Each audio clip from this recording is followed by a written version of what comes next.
Welcome back. We're interviewing Sam Goodwin today, and he's the author of this book, Saving Sam: The True Story of an American's Disappearance in Syria and His Family's Extraordinary Fight to Bring Him Home. That's right, Sam was a hostage in Syria. Sam, thank you again for joining me. To continue the story, so you've just been abducted, you're handcuffed, you're blindfolded, you sense you're racing through streets in Syria. What happens next?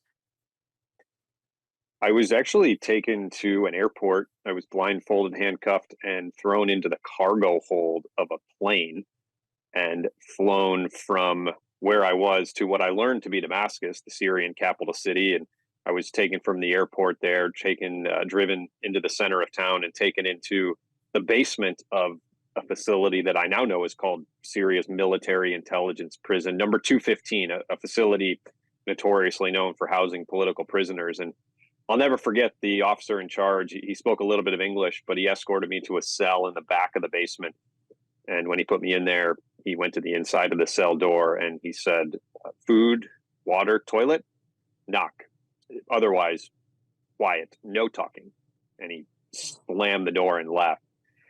And thankfully, this cell wasn't too small. I could walk around just a little bit, but it had no window. It was all concrete. I had nothing but a small blanket to lay on the concrete floor as a bed.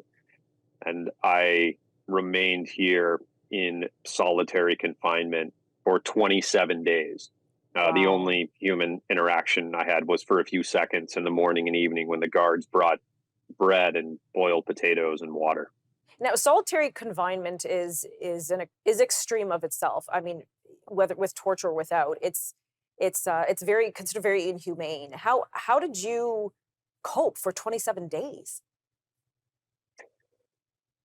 During this time, I was never physically harmed, but the facility was not soundproof. And every day I would hear the sounds of inmates in neighboring cells being beaten and tortured. And of course, I couldn't help but wonder when's my turn. But frankly, in that cell, it took me some time, but I found strength and potentially some counterintuitive ways. I was really leaning into gratitude, thinking about the things that I could be grateful for. I was leaning into controlling the things that I could control, despite many things being out of my control. And I was also really leaning into kind of the strength that I might develop from this, and kind of recognize this uncertainty as an opportunity. But that those things, it took time to get to those things, given the just the overwhelming uncertainty and the stress of the situation of being in solitary confinement, which is a captivity tactic that's been used by cruel captors for centuries. Wow. And I'm sure one thought that was probably prevailing during this time is, do my parents know? Does my family know where I am? Does anybody know what can happen? Um, did they know where you were? Like, they obviously, I assume, knew you were going to Syria. You're there on a vacation as a tourist. What was going on back home in the United States? One of the most overwhelming things for me when I was released was learning about everything that happened on the outside while I was trapped on the inside. And frankly, Tanya, it's 5 years later now, and I'm still saying thank you to people. I'm still learning about someone who sent a message or made a phone call or said a prayer, whatever it might have been.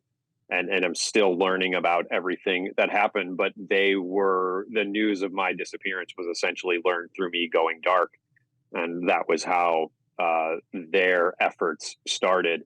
And it turns out they have their own story of everything that happened while I was while I was in captivity, and that was something that was on my mind quite a bit, and something that I really struggled with was how they were doing and what they might be working on to try and find a solution.